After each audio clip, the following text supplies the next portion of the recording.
The colonization feature in Elite Dangerous could be a game changer, with individual commanders now able to preside over entire systems as the system owner.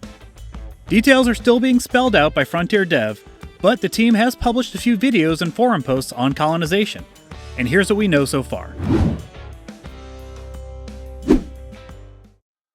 The whole process starts with purchasing a claim on an uninhabited system that you would like to own and colonize. There will be a new contact in existing stations called a System Colonization Contact, from whom you can purchase that system claim. The purchase price is yet to be determined, but it's been hinted at that the price will be significant but not prohibitive. That is, it'll be substantial enough to feel in your pocketbook, but not on the order of, say, purchasing a fleet carrier. Now, in order to place a claim on a system, there are a few requirements.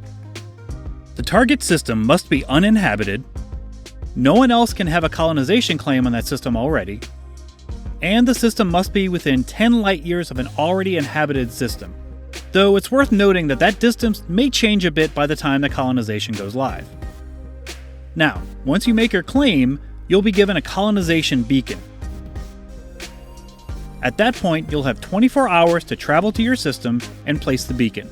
If the beacon isn't placed within that time, your claim will be cancelled and the system will be open once again to other claims. Once you place the beacon, you can then pick a location in your system for what will be the primary starport for the system. FDev have said that there will be predetermined locations to choose from to place that starport. At that point, a new type of ship that the developers describe as the largest ship they've ever designed, called the Colonization ship, will be deployed to your system. It's now your duty to transport a number of goods and materials to that ship in order to construct that initial station.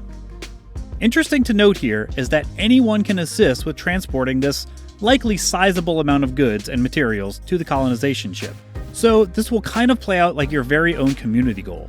Again, the exact number and composition of this initial goods and materials delivery list is yet to be revealed. Also, similar to community goals, you'll be given a specified amount of time to complete the delivery of all the required materials, or the claim will be defaulted and the system will go back into the unclaimed pool. This, of course, is to prevent players from reserving a large amount of systems for an indefinite amount of time, and thus blocking other players from large swaths of systems.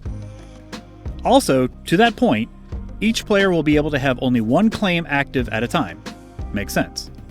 Now, after you've completed your initial materials transport, the claim will effectively be complete. The station will then transition to an under construction state until the next Thursday server tick. After the server tick, the station will become fully operational. The colonization beacon will also become a proper navigation beacon, and your new fledgling system is now up and running. At that point, you now have control over what gets built in the system and where. For instance, you'll be able to construct additional starports and even planetary settlements on the bodies of that system.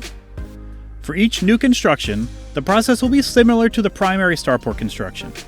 You'll be given a new construction site and a list of resources to transport to it before that site is complete and operational. FDev also mentioned that those stations are in tiers. So what that means is that you'll need to have one or more of the smaller tiers of stations established first to support larger stations after that. One more cool aspect to note is that your newly constructed station will now have its own system colonization contact available. So you'll then be able to make a subsequent claim to another uninhabited system 10 light years from your new one. So, over time, you can grow a chain of your colonized systems outward from the bubble. Now, keep in mind, FDev has stated that this process is no small feat, with the claim price and the initial resource transport task to be fairly substantial, so don't expect to build your own system daisy chain out to Beagle Point and back over a long weekend. Along those lines, the number and types of facilities that you put in your system will also affect its economy and population, and even security status. FDev hasn't said that this will directly feed into your own players' credits, but where it does come into play is further colonization.